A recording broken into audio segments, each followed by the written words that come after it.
Assalamualaikum warahmatullahi wabarakatuh. Pada pertemuan kali ini masih di materi analisis rasio. Kalau sebelumnya kita sudah mempelajari tentang bentuk-bentuk dari analisis rasio yang lain gitu ya, yaitu likuiditas, solvabilitas, dan juga profitabilitas.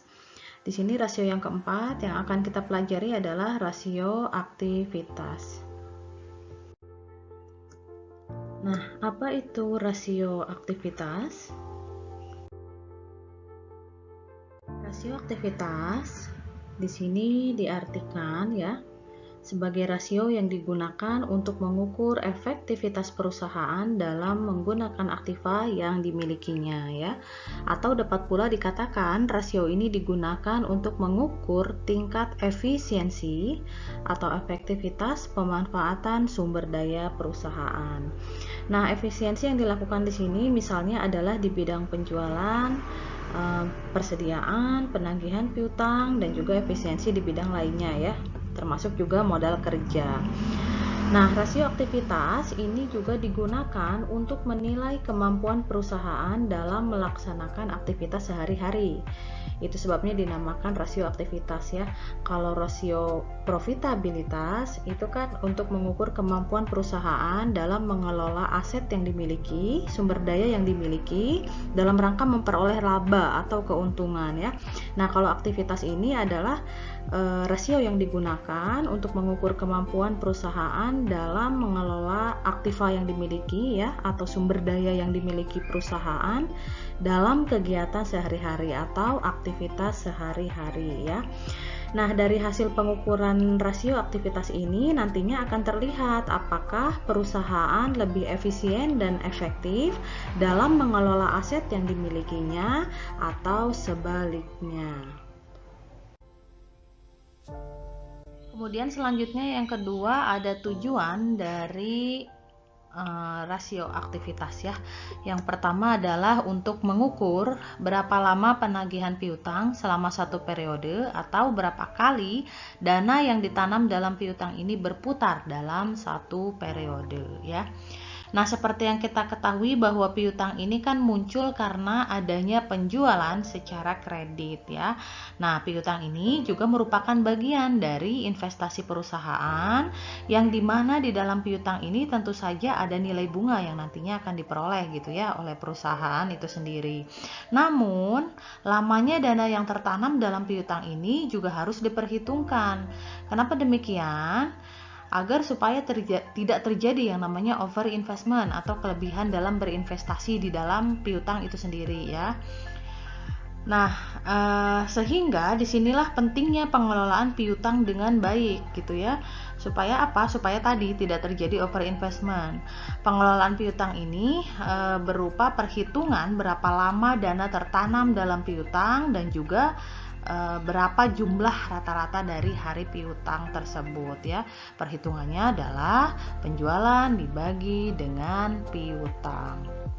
Kemudian yang kedua ada untuk mengukur berapa kali dana yang ditanamkan dalam modal kerja berputar dalam satu periode atau berapa penjualan yang dapat diperoleh oleh setiap modal kerja yang digunakan ya. Nah, modal kerja ini kan adalah selisih antara aset lancar dengan hutang lancar gitu ya. Dimana modal kerja ini merupakan dana yang digunakan untuk melaksanakan kegiatan operasional perusahaan sehari-hari. Sehingga pengelolaan modal kerja tentu saja sangat penting untuk dilakukan ya. Dengan adanya modal kerja yang cukup, ini tentu saja nantinya jalannya operasional perusahaan ini dapat didukung dengan baik gitu ya. Misalnya perusahaan dapat memberikan pelayanan kepada konsumen dengan lancar dan cepat. Selain itu, perusahaan juga dapat memberikan kredit misalnya ya kepada pelanggan dengan cara yang menguntungkan dan juga mudah. Kemudian juga perusahaan dapat memenuhi kewajiban atau hutang lancarnya pada saat jatuh tempo, dan yang terpenting adalah perusahaan ini akan terlindungi saat terjadinya krisis yang menyebabkan adanya penurunan aktiva lancar itu sendiri gitu ya. Nah, pengukuran ini, pengukuran dari perputaran modal kerja di sini adalah dengan cara penjualan dibagi dengan modal kerja ya, yang mana jika semakin tinggi rasionya, maka hal ini menunjukkan kondisi perusahaan semakin baik karena tercukupinya modal kerja yang dibutuhkan. Dan yang terakhir adalah untuk mengetahui berapa hari rata-rata persediaan tersimpan dalam gudang. Nah, seperti yang kita ketahui juga bahwa persediaan ini kan pada umumnya merupakan salah satu jenis aktiva lancar yang jumlahnya cukup besar gitu ya. Persediaan juga merupakan faktor penting dalam menentukan kelancaran operasi perusahaan. Nah, kalau pengertian persediaan itu sendiri sebetulnya memang tergantung dari jenis perusahaannya ya, apakah perusahaan jasa, dagang, ataupun manufaktur. Jadi tentu saja akan berbeda-beda ya pengertian dari persediaan itu sendiri. Nah, dana yang tertanam dalam persediaan ini juga merupakan bagian dari investasi yang perlu pengelolaan dengan baik, sama halnya seperti modal kerja dan juga piutang tadi ya. Nah, seperti berapa lamanya dana yang tertanam dalam persediaan ini berputar, atau misalnya berapa kali persediaan dalam gudang ini diganti dalam satu periode gitu ya, misalnya dalam setahun.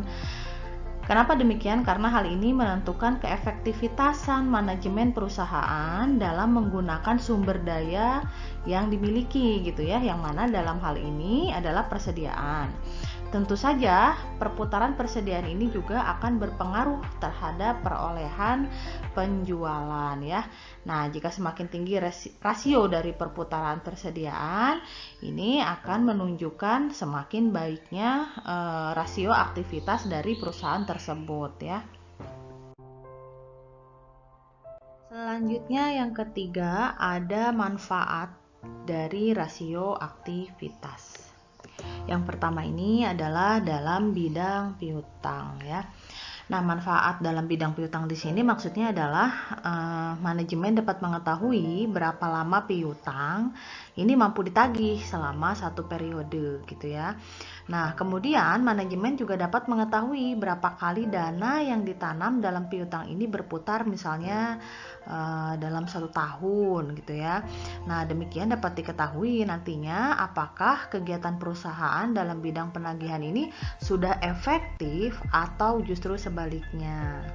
Kemudian yang kedua, manajemen juga dapat mengetahui jumlah rata-rata penagihan piutang sehingga nantinya bisa diketahui juga berapa jumlah hari piutang tersebut rata-rata yang tidak dapat ditagih. Kemudian yang kedua ada dalam bidang persediaan. Nah, manfaat di bidang persediaan di sini, manajemen dapat mengetahui hari rata-rata persediaan tersimpan dalam gudang, yang nantinya hasil ini akan dibandingkan dengan target yang telah ditentukan ya, yang mana kemudian nantinya dibandingkan dengan pengukuran rasio beberapa periode yang lalu atau sebelumnya.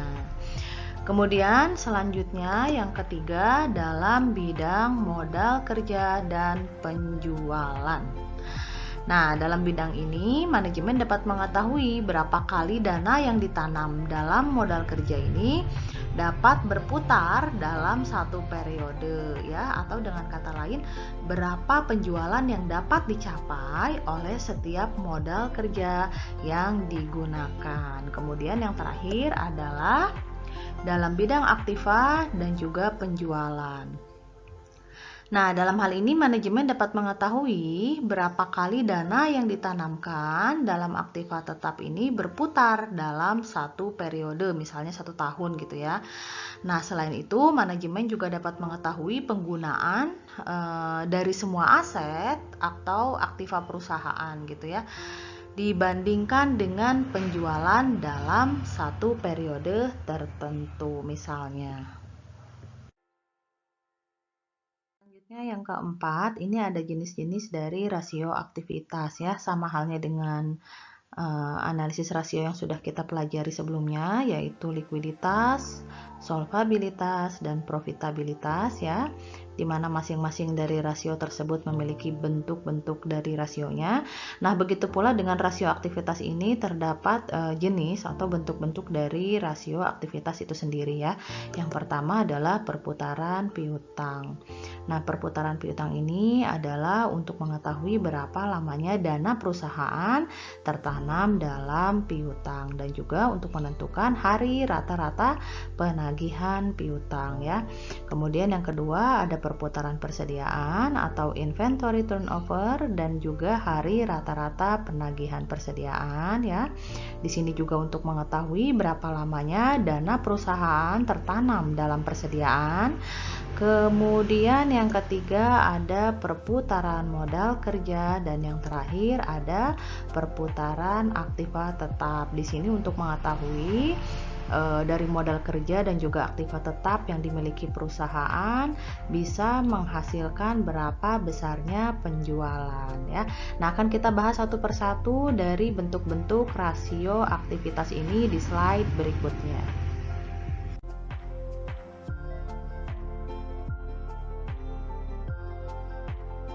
Yang pertama ada perputaran piutang atau receivable turnover ya. Nah, ini merupakan rasio yang digunakan untuk mengukur berapa lama penagihan piutang dalam satu periode atau berapa kali dana yang ditanam dalam piutang ini berputar dalam satu periode ya. Jadi misalnya terjadi penjualan secara kredit kemudian ditagih gitu ya. Nah, itu perputarannya berapa kali dalam satu periode, misalnya dalam 1 tahun. Nah, rumus untuk mencari perputaran piutang ini adalah penjualan kredit dibagi dengan piutang. Kemudian untuk menentukan berapa besarnya hari rata-rata penagihan piutang atau days of receivable ya, dapat digunakan rumus jumlah hari dalam 1 tahun yaitu 360 dibagi dengan perputaran piutangnya. Jadi tentukan dulu berapa besarnya perputaran piutang dengan cara penjualan dibagi dengan piutang, kemudian hasilnya dibagi lagi dengan jumlah hari dalam 1 tahun dibagi dengan jumlah dari perputaran piutang, maka akan diperoleh besarnya hari dalam rata-rata penagihan piutang ya. Selanjutnya yang kedua ada perputaran persediaan. Nah, perputaran persediaan atau inventory turnover di sini adalah rasio yang digunakan untuk mengukur berapa kali dana yang ditanam dalam persediaan ya, ini berputar dalam satu periode, atau untuk mengetahui berapa kali persediaan di dalam gudang ini diganti dalam 1 tahun gitu ya. Nah, rumus yang digunakan adalah penjualan dibagi dengan total persediaan. Sama halnya dengan piutang, di sini juga ditentukan berapa besarnya hari rata-rata penagihan persediaan ya. Yang dapat digunakan rumusnya adalah jumlah hari dalam 1 tahun dibagi dengan perputaran persediaan. Jadi tentukan dulu berapa besarnya perputaran persediaan, kemudian selanjutnya baru bisa ditentukan berapa besarnya hari rata-rata persediaan ya, yaitu jumlah hari dalam 1 tahun 360 hari dibagi dengan perputaran persediaan. Yang ketiga ada perputaran modal kerja. Perputaran modal kerja ini adalah salah satu rasio yang digunakan untuk mengukur atau menilai keefektifan modal kerja perusahaan selama periode tertentu ya. Nah, modal kerja ini digunakan juga untuk menghitung seberapa efisien perusahaan ya menggunakan modal kerja dalam menghasilkan penjualan. Rasio ini tentu saja menunjukkan kemampuan perusahaan dalam menghasilkan pendapatan, atau dalam rumus lain disebut juga dengan penjualan bersih untuk modal kerja ya. Nah, Perusahaan dengan rasio perputaran kerja yang tinggi itu artinya perusahaan tersebut lebih efisien dalam menjalankan operasional perusahaan dan juga menghasilkan penjualan. Sedangkan jika perputaran modal kerjanya rendah, ini artinya operasional perusahaan tidak berjalan dengan efektif dan efisien ya. Nah, rumus yang dapat digunakan itu adalah penjualan dibagi dengan modal kerja. Jadi penting ya bagi perusahaan untuk dapat mengelola modal kerja ini dengan baik, karena selain untuk perolehan pendapatan, modal kerja ini juga dapat menjamin likuiditas perusahaan dan juga tentunya untuk meningkatkan nilai dari perusahaan itu sendiri. Keempat, ada perputaran aktiva tetap. Nah, perputaran aktiva tetap ini adalah rasio yang digunakan untuk mengukur berapa kali dana yang ditanamkan dalam aktiva tetap berputar dalam satu periode, atau dalam arti kata lain, rasio ini digunakan untuk mengukur seberapa baik tingkat efisiensi yang dimiliki suatu perusahaan untuk menghasilkan penjualan bersih dari investasi aset tetapnya ya. Contohnya misalnya adalah suatu perusahaan ketika membeli atau membelanjakan dana untuk mesin gitu ya. Nah, berapa sih besarnya peningkatan yang didapat dari mesin tersebut? Nah, itu adalah salah satu contohnya. Rumus yang dapat digunakan adalah penjualan dibagi dengan total aktiva tetap. Jadi di sini untuk mengetahui dari keseluruhan aset tetap yang dimiliki oleh perusahaan, berapa sih penjualan yang diperoleh atas pengelolaan aset tetap tersebut.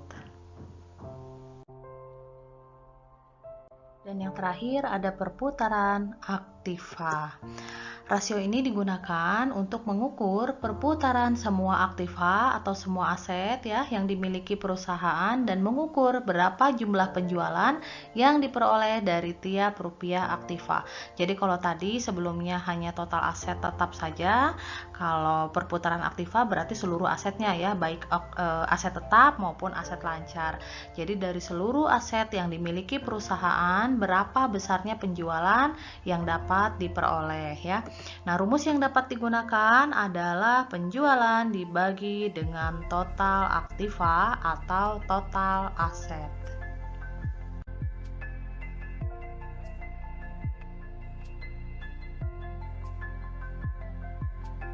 Oke, seperti biasa kita masuk ke contoh soal. Di sini masih dengan neraca dan laba rugi yang sama dengan rasio-rasio sebelumnya ya. Di contoh rasio sebelumnya yaitu rasio likuiditas, solvabilitas dan juga profitabilitas. Nah, di sini ada neraca, sisi kiri seperti biasa ada aktiva, kemudian sisi kanan ada pasiva ya. Dimana di sini ada aktiva lancar dan juga aktiva tetap dengan total aktiva sebesar 4.200 untuk tahun 2005 dan 4.000 untuk tahun 2006. Untuk sisi kanan di pos neraca yaitu pasiva ya, ada hutang, di mana ada hutang lancar, ada hutang jangka panjang dengan total hutang sebesar 1.300 untuk tahun 2005 dan 1.150 untuk tahun 2006. Kemudian total ekuitasnya adalah 2.250 untuk tahun 2005 dan 2.100 untuk tahun 2006. Total pasifanya tentu saja pasti sama ya dengan total aktivanya. Nah, dari neraca ini silahkan tentukan berapa besarnya rasio aktivitasnya gitu ya. Kemudian nanti sesuaikan dengan hasil pengukuran dari rasio aktivitas yang sudah saya buat di slide akhir.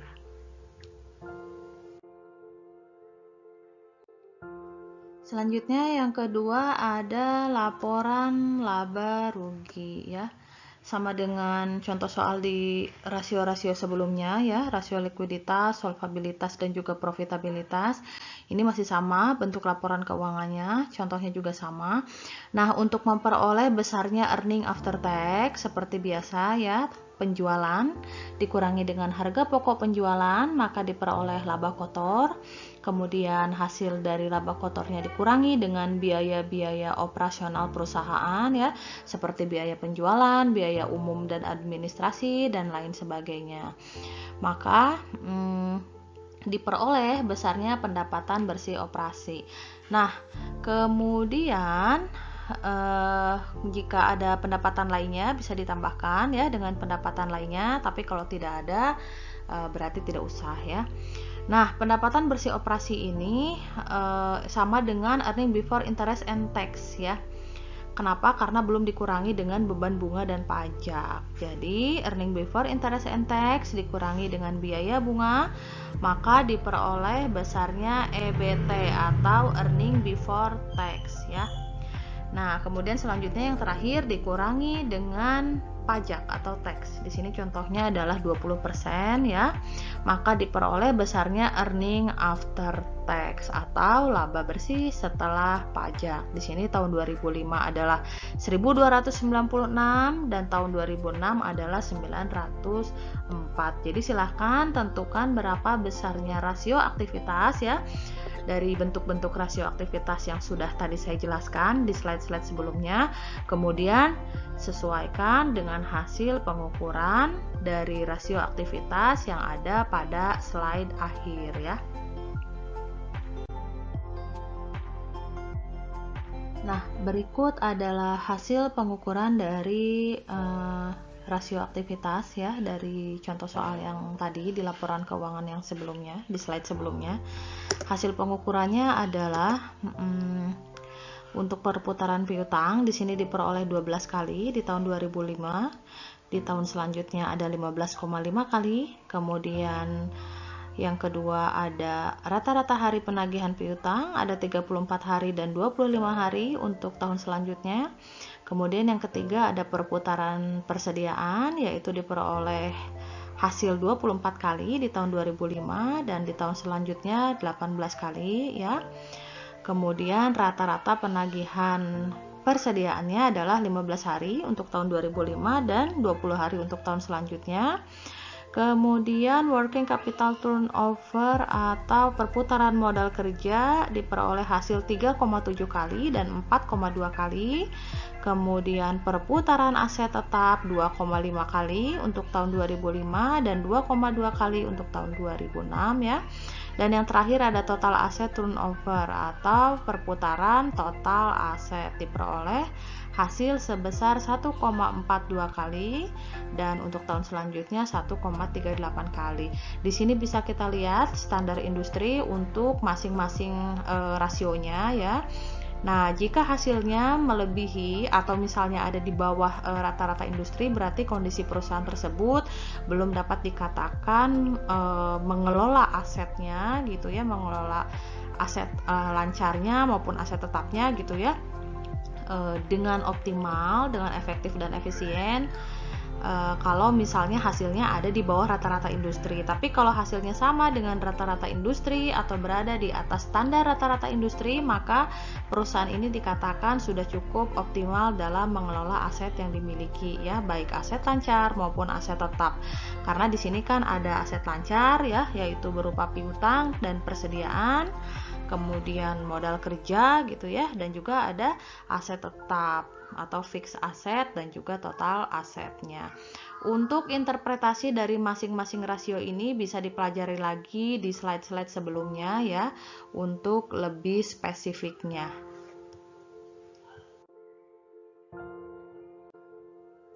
Sekian untuk materi pada pertemuan kali ini, yaitu rasio aktivitas. Semoga dapat dipahami dengan baik dan mohon maaf untuk segala kekurangannya. Wassalamualaikum warahmatullahi wabarakatuh.